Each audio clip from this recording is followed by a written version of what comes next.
first question, were you always able to get into flow state when you played, or did you have to work at it? If so, what helped?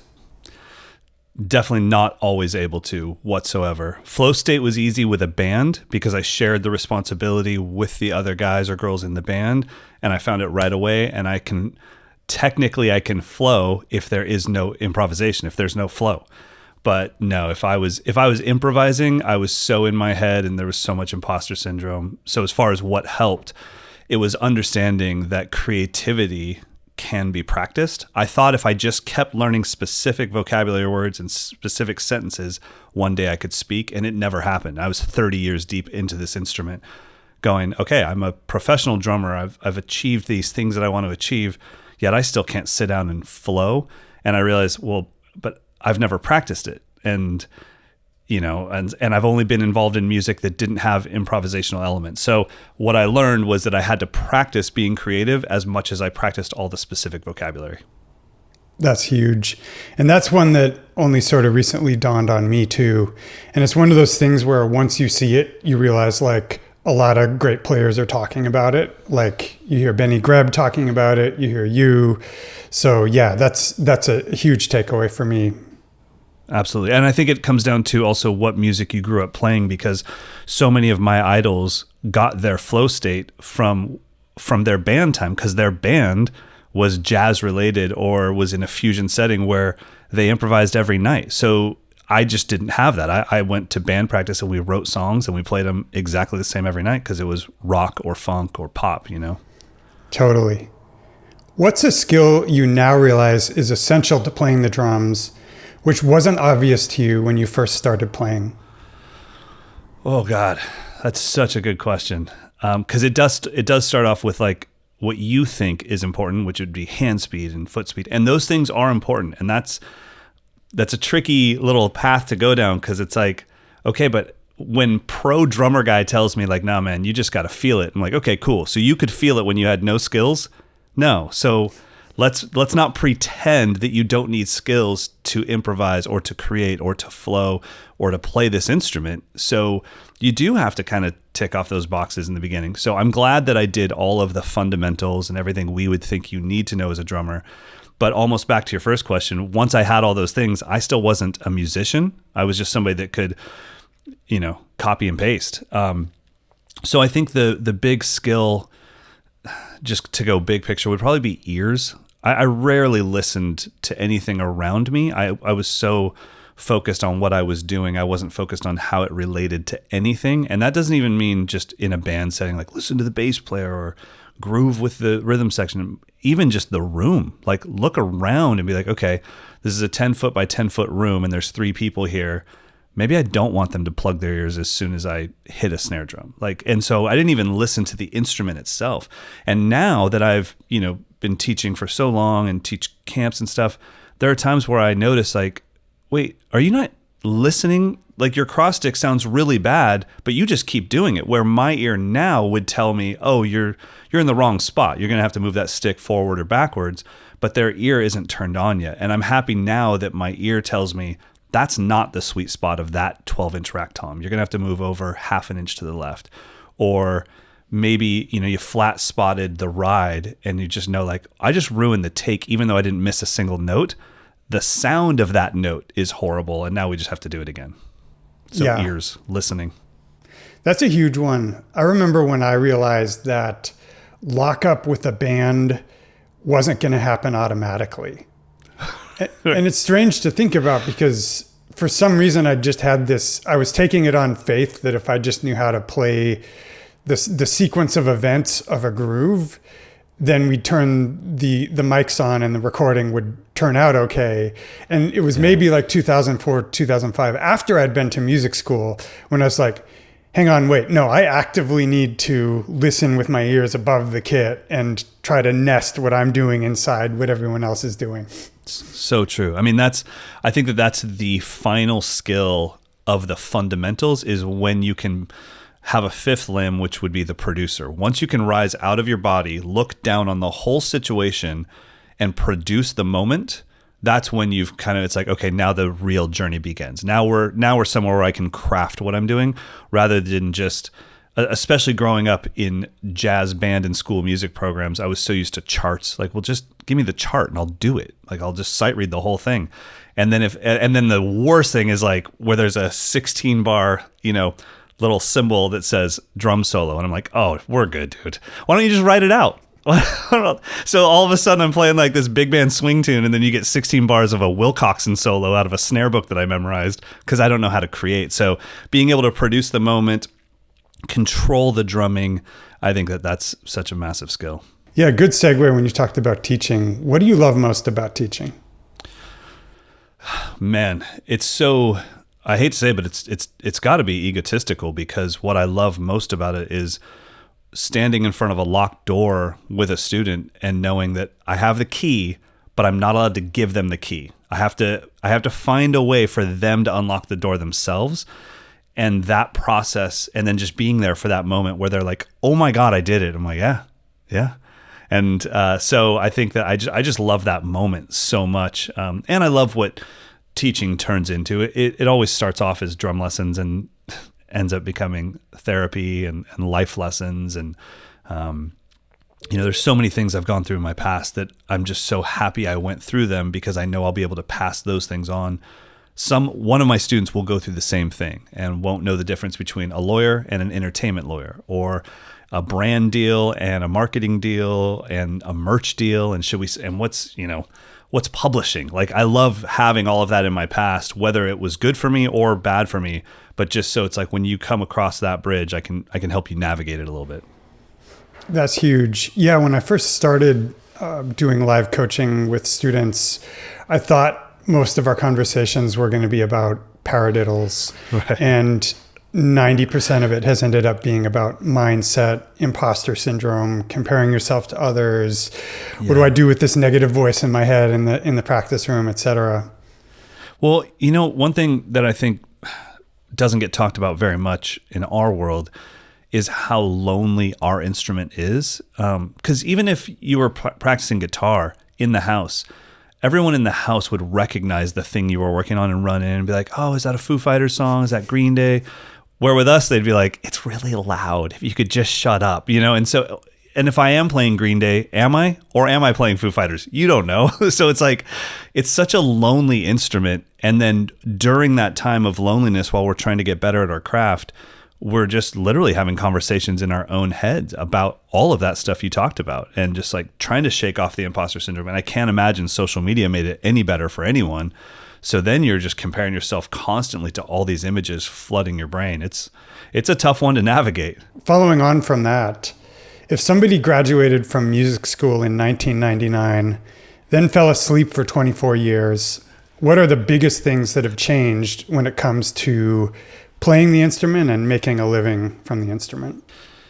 One thing that's changed that I couldn't have predicted is that the drum set became a solo instrument, and we as educators had to be okay with that. A lot of educators would say, well, you got to play with a band. And it's like, okay, but this person, guy or girl, they grew up watching people play by themselves in their own bedroom, and that's who they looked up to. And they really want to do that. So it's not our job as teachers to squash that dream and tell them you have to play with a band. It's like, well, maybe this is an introverted person that loves the idea of playing an instrument in a room by themselves. Let's support that thing.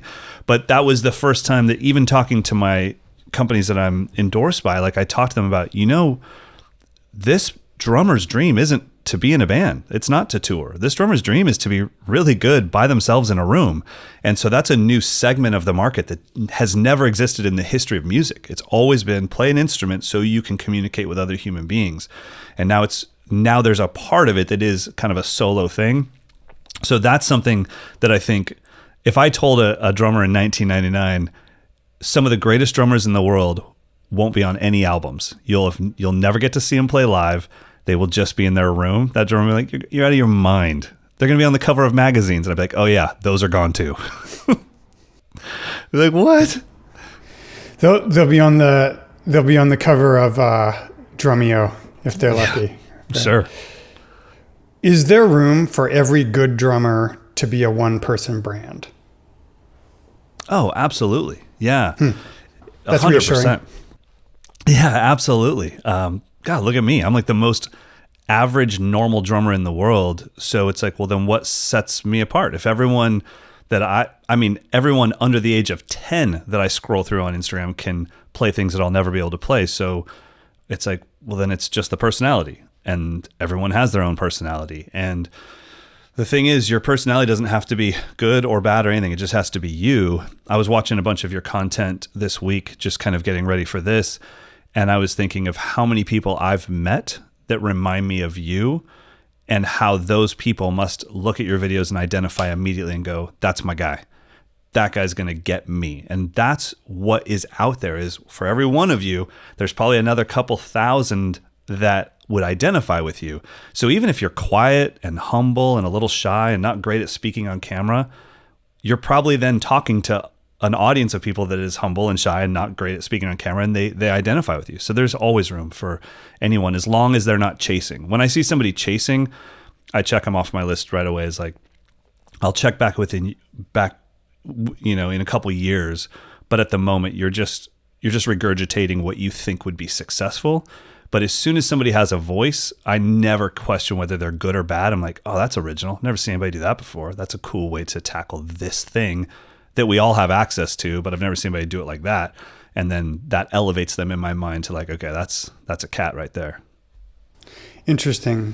Yeah, it's funny you describe that concept of chasing, because in a way, maybe there's no bright line between chasing and being original. It's like, you say I'm original. In my mind, like, I was chasing the YouTubers who inspired me, like you and Casey Neistat and Adam Neely, etc. I think maybe original is a tough word, but authentic. Are you authentic to you? And you can see it in thumbnails. You can see it. We'll use YouTube for the example because that's my favorite platform. Mm-hmm. Instagram to me is great and all, but I don't give it any emotional attention. If a post does great on Instagram, it doesn't affect me. If it completely bombs, it doesn't affect me. I don't even think about it. If something goes well on YouTube, I'm like, all right, babe, book a dinner at the steakhouse, even though I'm eating fish. We're going out. Like, I had a good YouTube matters to me a lot. So I can tell when someone's kind of chasing. The other thing you have to look for is, are they chasing or are they testing? Yesterday I put out a YouTube video where I would never in a thumbnail cut myself out and rotoscope myself out and then put an outline around myself. But I was like, I want to see how me doing a YouTube-ish thumbnail works versus me not doing one. So that's not chasing, that's testing. I'm A/Bing constantly. And so sometimes you might see something where it's like, wow, he got through that intro quick. And it's like, well, that's because I wanted to see where the attention spans are at. Or sometimes I really go deep in an intro and it's like, I just wanted to see where you guys fell off. I'm not even considering whether this video will do well on YouTube. I just need the stats 2 months from now so that I can make my videos 2 months from now better than they are now. Yeah, there's that constant journey for improvement on YouTube, and just wrestling with the algo and like seeing what it likes this month. Yeah. Related, if somebody only had $1,000, if they're just getting started putting themselves out there, YouTube, Instagram, whatever, they only had $1,000 to spend on production value, what do you think are like the most essential purchases to get them started? Asking for a friend. Yeah. It would be just light and audio.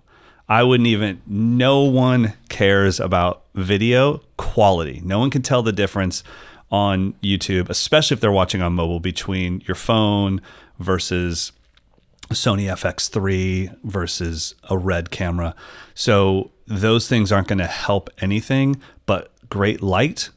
I mean, I can tell immediately when somebody is using a light from Amazon, because the CRI is probably under 95. So their skin tones are getting really blotchy and really pixelated because their camera can't figure out the difference between the magenta and the cyan. And so it just kind of blends them together and you get patchy skin. And that's because that light has a low CRI, or color rating index. So light for sure. And especially now with Amaran, like Aperture, started their second company, their more consumer grade quality stuff. I'm using an Amaran light right now with a light dome that I think the light itself cost me like $150. This light would have been easily $1,000 10 years ago. But now it comes in a plastic housing instead of a metal housing. It's like, well, I'm not going anywhere. This is my podcast setup. So I don't care that it's not the highest quality parts. I just need the highest quality light. So I would say light, I would set aside maybe $300 for light, some sort of modifier. The bigger modifier you can have, the softer the look is going to be on your skin. And then a good C-stand, because you might want to put that light in a lot of different places, and having a great C-stand is worth it. So $300 for light. And then I would say probably a nice maybe 2-channel interface to limit yourself in the beginning. And this is obviously not for you because you're pretty far along on this whole thing. But for somebody that's just starting out, a 2 to 4 channel interface that has decent preamps, doesn't have to be anything crazy, and then a high quality overhead and a high quality bass drum mic. Good thing about bass drum mics is a high quality one is going to run you $150 to $200 on Reverb or eBay or something, and then a good quality overhead. And the reason why I would suggest that is because if you can't mix 2 microphones, you cannot mix a whole kit. You don't want to deal with phase issues and like, my rack tom sounds squashed. It's like, well, because it's got a phase issue with your snare mic. You don't want to deal with that. So get kick and overhead to sound great, especially, with everybody having a processed sampled sound right now. Man, go the opposite. Go as natural as possible and get people back in touch with who you are. So I wouldn't worry about the camera, honestly. I would just use my phone. I would learn how to control my phone though. If you have an iPhone, get an app like Filmic Pro so you can turn your phone into a mirrorless or DSLR and control the ISO, control the white balance. Don't let the phone do everything for you. That way you'll have a little more flexibility in the edit, whether you edit in DaVinci or Premiere Pro or Final Cut. Dude, sorry. That was way too long. I know this was supposed to be rapid fire. That was perfect. Okay. As soon as you get me going on cameras and lights, it's over. No, I have to be rapid fire. You can be as long form. Okay, cool. You got me thinking about when I went to shoot with Meinl, and how 2 things struck me. Number one, I love the production that they're doing, because they are going for very sort of organic sounds. And ironically, it struck me that you have to have really good mics and really good engineering to do that. Like, everything tuned up. So it was a little bit intimidating. I'm like, oh no, I need to do all this. But then I remember hearing the mix and just being like, okay, that's eventually what I'm aiming for. Yeah. Like, it'll take me a few years, sharing a practice spot in New York where I have to tear down everything after every session is a challenge too, but like baby steps, little by little. Yeah, man. But that's totally it. It's funny. Like, I wasted all of my time in major label studios in my 20s when I was doing that as my living, because I never even thought I'd be the one recording myself. At that time, it just wasn't even a possibility. You had to go to a studio to record. So the fact that I was sitting by all of that amazing outboard gear, being recorded on a Neve board and not paying any attention, just being like, the kick needs to be louder. Instead of saying, hey, how is the kick cutting through the mix so well? What did you do? What are you using? I didn't do any of that. So yeah, it's crazy. That's the other thing I would say to 1999 Bobby. I'd be like, heads up. You're going to need to get a degree in marketing, audio engineering, video production.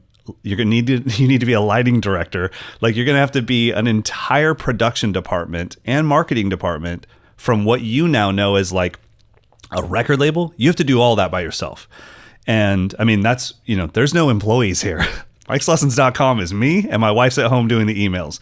And that's the whole thing. So it's like, I just sit here and A/B test and color grade and hit my kick, and going back to the audio side of things, I think the reason why so many things are sampled and non-organic right now is because it is hard to get a good drum sound, but it's not hard to just have the microphones record a signal and then replace it with Steven Slate drums or anything. And so I do get it. I never look down on it in any way, but it's like, oh man, I can't hear you right now. I can only hear the samples that I'm so used to hearing on every country album. Like, I kind of want to hear you, because maybe it's just because I'm old, but I did grow up in the era where I could tell right away, that's Josh Freese. That's got to be Josh Freese, because he tunes his snare that way, and I don't want to lose that. One of my favorite drummers / producers from when I was coming up is Nate Wood. And one thing about Nate is that he doesn't even consider himself a drummer. Like, first of all, he considers himself a multi-instrumentalist, but then apparently mastering engineer is like his true talent. So it's like I started paying really close attention to his drum mixes. And, I don't think I probably have the ears that somebody like you does, just because by definition, you've been paying attention to the details. And we all know that our brains sort of bootstrap details. So you get one level of detail in and then just go deeper and deeper and deeper. Yeah. But I could tell that his mixes were sort of unconventional, and he would tend to like max out certain channels. And I was listening to this in 2006, 2007, maybe a little bit later than that. And I feel like that style of production has now caught on more. Like you hear more prog rock bands, you hear like Arthur Natick on Tigran's records, and a bunch of things. And I don't know enough about the ecosystem to know if that's Nate's influence, but I like that. I like that there's sort of different voices creeping through. Yeah, absolutely. And every time something leans a certain way that we all freak out about, I love that, because I know we're so close to the opposite, because everyone will rebel. So when the 80s came along and I was a teenager, I was a kid.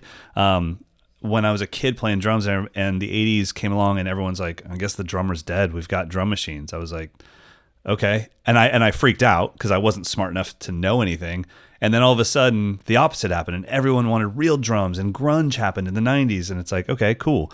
Well, now I know that we're so organic that we're pretty close to going synth again. And then once, so now with the samples, it's like, dude, we're like 1 to 2 years away from every producer in the world asking a drummer, hey, can you track real drums in your room?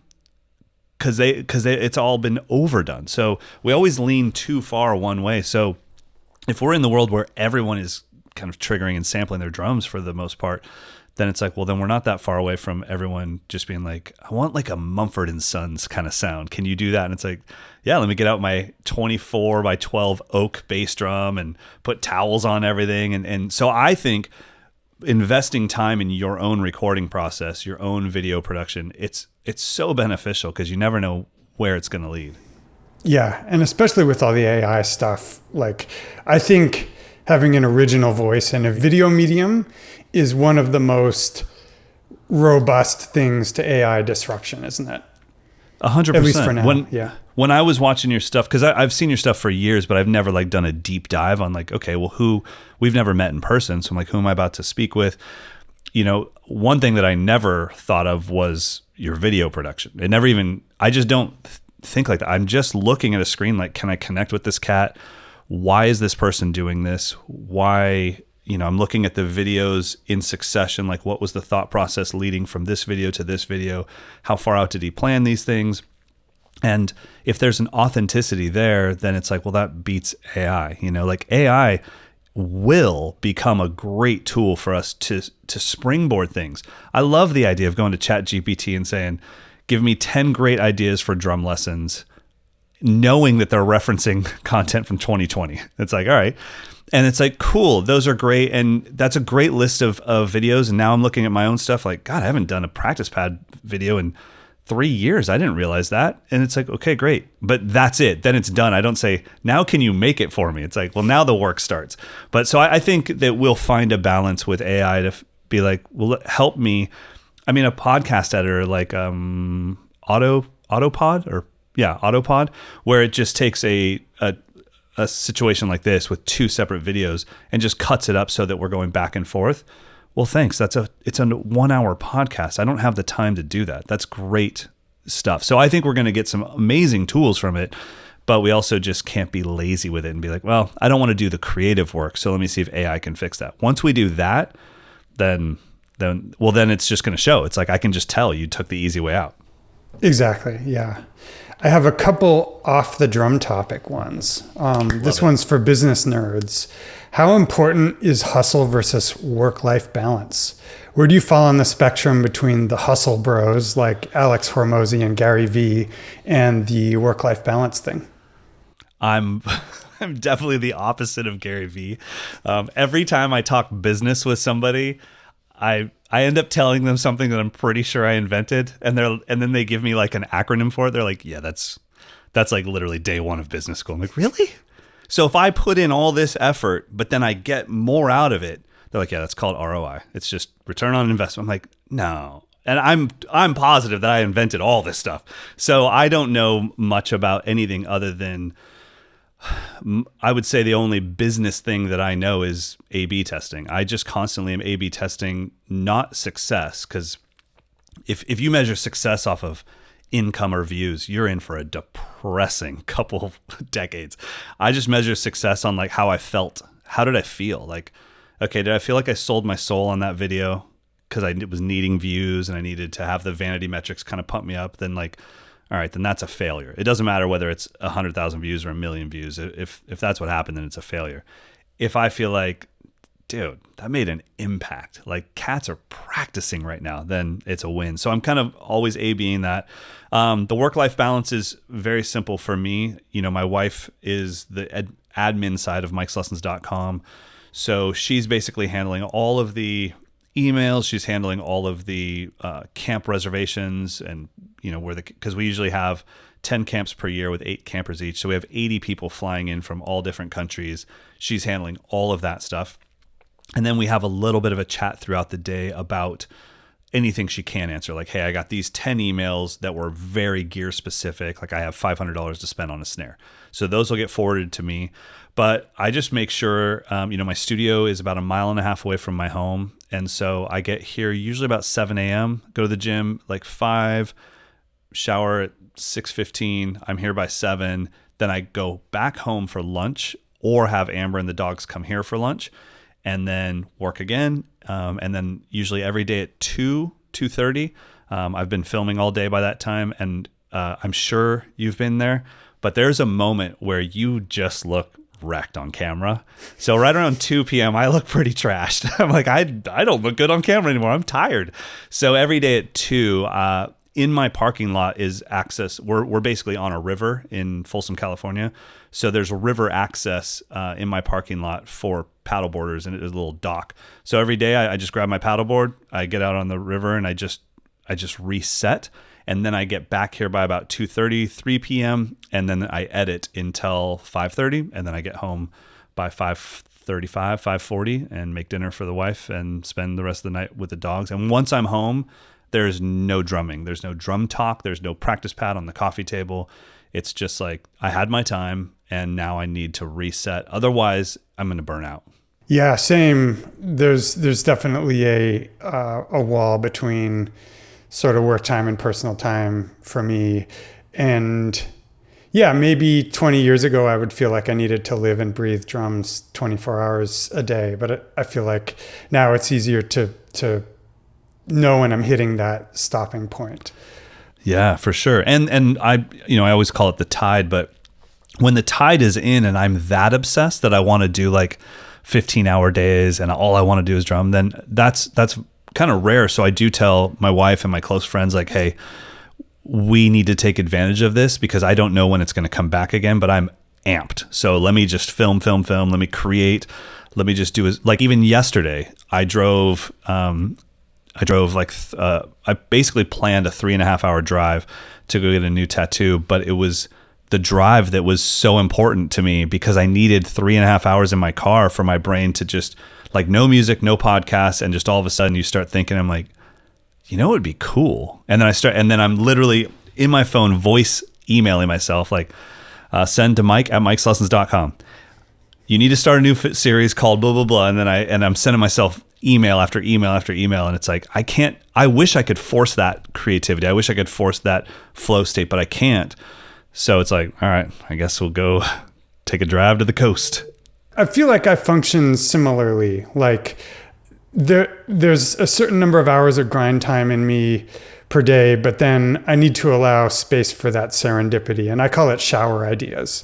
Where 100%. It's like, yeah, like after going to the gym, I might just be sitting on the couch in the sun with the iPhone, and then something occurs to me and I'll pop open the Evernote. And I've learned not to judge myself for that sort of less structured, less like explicitly grindy time. Yeah, it's tough because especially when you grinding in the beginning, that's why everyone is a creator for about a year. Because grinding is so easy. Everything's brand new. You're like, well, I've never done a video on the paradiddle. Let me go grab my sticks. I started YouTube before Google acquired it. I've done a lot of videos And that's not counting the thousands that are on my website. So it's like, yeah, sometimes it's tough. I'm like, what are we doing? I got to pull deep and go into like a cumbia or an affoché. I got to go deep in the world grooves to get to, like, I'm out. So sometimes one of the things that helps a lot though is sitting on the kit with no parameters of anything and just jamming until a moment happens where I'm like, I don't think I've ever told anybody about that thing that I always do. Because I can't film anything that I'm not stoked about. If I'm not really juiced to tell someone else about it, it's going to show on camera. So I have to actually discover it and then go, oh my God, I got to tell everyone about this. Like, this will help so many people. And if I don't feel that way, then it's like, okay, well, now we're just making video for video's sake. And I don't want to do that. So yeah, it's a balance for sure, man. Yeah. I feel like I have a similar process too, where a lot of times the best content ideas will come to me while I'm actually shedding. And then there's the whole challenge of like, okay, so now how do I make a compelling YouTube title out of this? Because no one's going to click if it's just like, cool lick I invented while I was jamming by myself. I think that's the most debilitating side of creation, especially for YouTube. If we stay on that platform, it is the thumbnails and the titles are that'll slow me down way more than making a 4-angle video in 8K. Like, I can do that in my sleep. As soon as somebody says, what's it called? I'm like, I don't know, cool stuff on the drums. I don't want to title it. Like, I know what the power words are, like, and that, like I said, chasing versus testing. Like, if you see a number in my title, I'm testing. Like, okay, I did a video very similar to this 2 years ago without a number. Now let me throw in a number in 3 simple steps. Like I said, the one that I uploaded yesterday, full-blown test. I used the word epic as a power word, and I put in 3, a number. And it's like, okay, I just want to test how this does. Does this matter right now? Or not only does it matter or not matter, does it matter to my audience? My audience has, that's probably a 35 and over audience. I'm not making YouTube videos for kids. Not to mention, that's not the demographic I want. I'm not saying I don't want to bring in kids, but this is a business for me. I need people with disposable income that can spend money on drum lessons every month without having to think it's either drum lessons or food. Right. So, and then I'm hoping they can afford to come to drum camp one day. Well, it's like, well, those camps are expensive and the flights so I'm going for a very specific audience. And so me chasing the TikTok world wouldn't help my business in any way. But when you definitely triggered when you say thumbnails and titles. I'm like, God, it's the bane of my existence, man. I've been on Fiverr quite a few times where I'm like, can somebody just make me a thumbnail template? I don't want to do this anymore. Yeah. It's mostly same, although sometimes I'll dichotomize between kind of clickbait-led projects and creativity-led projects. So some are top-down where I'm like, hey, here's a cool title I bet people will click on. And then that's kind of a creative constraint to make the video. It's like, how within the constraint of this needing to be extreme clickbait, can I still make this fun and individual? Yeah. And then a lot of them, as you say, are sort of just bottom up. Here's something I came up with while I was shedding. Well, the density in the numbers is so important to pay attention to, because when I look at, when somebody says something to me like, hey, I'm at camp right now because of this video, and I go look at the video, I'm like, it's got 3,000 views. And then I've got a video with, 1.6 million views. And I'm like, nobody's ever mentioned that to me. So it's kind of like, okay, well, what do you want? Do you want to play? And I went through this personally in a touring situation. Do you want to play arenas every night, which we did as an opening band, or would you rather sell out a club as the headliner? I'll take the club date every night, because being on stage while 20,000 people are waiting for corn sucks. They're like, please stop playing your stupid music. We just want to see the real band. So it's like, well, yeah, we played arenas, but we didn't sell out the arenas. And so, but then when we would, go play a club show and it was packed for us, I was like, this is amazing. This feels so good. So I kind of feel the same way, like a YouTube video that hits home for 1,000 people and it really changed their perspective on the instrument and got them to go to the kit and practice. I'll take that any day over some unexplainable reason one of my videos went viral, Totally. Yeah, that's something that's easy to forget is the quality quantity trade-off. Sure. So listen, really appreciate your time. Where should people go? Where do you want people to go if they haven't heard of you to look you up? I would say probably if you want to get to know me, I would say probably my YouTube channel. So just type in Mike Johnston Drum Lessons or at Mike's Lessons.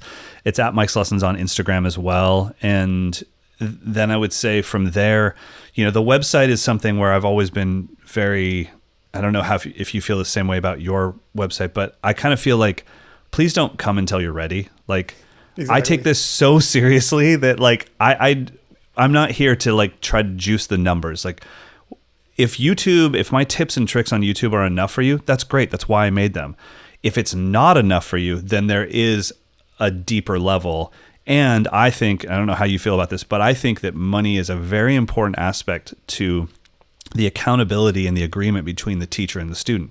Totally. If on YouTube I call something a samba, but it's actually a bossa nova, sorry, I was wrong. If I did that on my website, it would destroy my soul, because I'd be like, I charged for that information. So I do my research when it's something on my website even more, because I want to make sure, okay, someone is taking this as gospel. I can't afford to be wrong about this. So I think that, when they're ready, there is mikeslessons.com. But for the most part, I think, YouTube is just the place to kind of get to know me a little bit better. And that's about it. Amazing. Well, this has been great. Really, really, really appreciative of your time. It's been a lot of fun finally getting to meet you in person or virtually in person. I'll take it. I'll take it. Yeah. You as well, man. You as well. And keep doing what you're doing, because like I said, it's awesome. And right away I was like, man, this is a unique way to approach this thing. And I think I just know so many drummers out there that would identify with you immediately.